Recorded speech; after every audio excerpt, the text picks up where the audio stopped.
हरि ओम आदि शंकराचार्यकृत अपरोक्षानुभूति अहम शब्देन विख्याता एक एव स्थितः परः స్థూలత్వనేకదాం ప్రాప్తః కథం స్యాద్య కప్పుమాన్.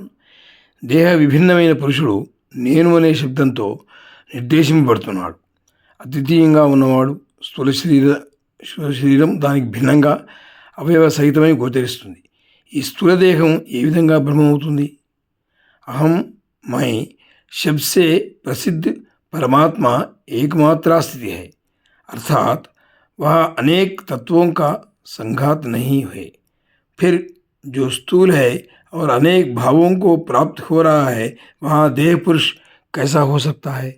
The supreme purusha known as I ego is but one, whereas the gross body are many. So how can this body be Purusha?